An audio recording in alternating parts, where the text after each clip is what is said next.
Hola, ¿qué tal amigos? Mi nombre es Erickson Choquelaime, soy estudiante de la carrera de Mecánica Automotriz de la Escuela Industrial Superior Pedro Miguel Murillo. En esta oportunidad estamos hablando de los ángulos, ¿no? Tanto hemos hablado en anteriores videos, el ángulo camber, el ángulo caster, ¿no? En esta oportunidad nos toca hablar de los ángulos de divergencia y convergencia, ¿no? Bueno, la convergencia y divergencia mide la diferencia en la distancia entre frente de dos llantas, ¿no? Delanteras y la parte trasera de ambas llantas. El objetivo de la convergencia-divergencia es mantener las llantas en la misma línea, recta una con otra, cuando rueden. La convergencia-divergencia ayuda a controlar el vehículo y a prolongar la vida de las llantas. Los ajustes del caster y camber y otras fuerzas de manejo tienden a dirigir las llantas hacia afuera cuando el vehículo está en movimiento. Tanto la convergencia como la divergencia tienden a arrastrar estas fuerzas, ¿no? Bueno, en resumen, el significado de convergencia o el término opuesto divergencia es el ángulo que posee una de las ruedas con respecto a su eje, longitudinalidad. Convergencia es cuando las llantas delanteras están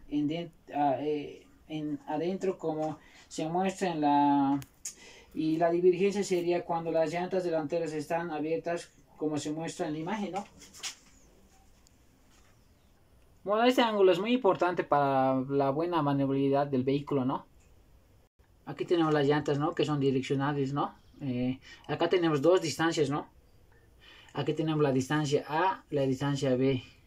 ¿Cuándo es un ángulo convergente, no? Cuando la distancia del ángulo A es menor que la distancia del ángulo B, ¿no? Es decir, si las ruedas van a guiñar, ¿no? Hacia adentro, es decir que tenemos un ángulo convergente, ¿no? Lo contrario, cuando tenemos una convergencia negativa, como en la imagen, ¿no?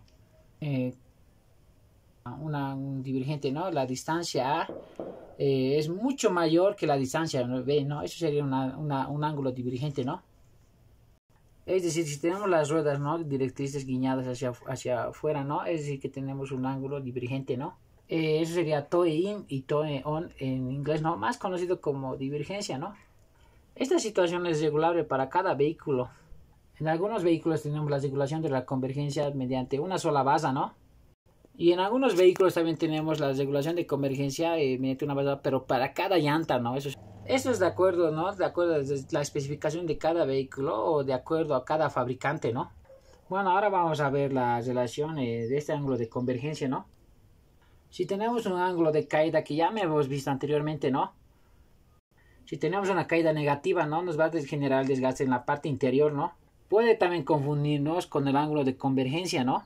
Si tenemos una divergencia, vamos a tener desgaste en la parte interior de la llanta. Es decir, si tenemos una convergencia excesiva, vamos a tener el desgaste en las partes interiores, ¿no? Si vamos a tener una convergencia excesiva, vamos a tener el desgaste en la parte exterior, ¿no? Esos detalles van a determinar la vida útil de nuestro neumático, ¿no? De nuestra llanta o de nuestras cubiertas, ¿no? ¿Qué nos va a causar una caída de los ángulos, ¿no? En un desgaste nos va a causar la caída o la convergencia, ¿no? ¿Por qué? Porque son direccionales, ¿no? El ángulo de caída va a tener un desgaste mínimo con relación a la convergencia, ¿no? La convergencia, como es direccional, va a tener mucho mayor. Entonces debemos respetar los respectivos datos de ajuste, ¿no? De los vehículos, ¿no? El 100% de los vehículos tiene el ángulo, ¿no? El 100% de los vehículos tiene el ángulo divergente o convergente, ¿no? Pero en teoría deberíamos tener una convergencia cero, ¿no?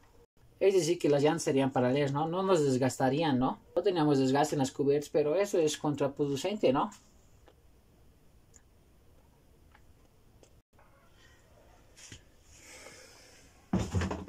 Bueno, ¿no? Así terminado, ¿no? Con el video, ¿no? Tres ángulos van a depender del desgaste del neumático, ¿no? Sería el ángulo de caída, el ángulo camber o caster, ¿no? O el ángulo de apertura o de convergencia, ¿no? Bueno, así hemos terminado la exposición de los diferentes ángulos, ¿no? Nos estaremos viendo en el próximo video. Gracias, ¿no?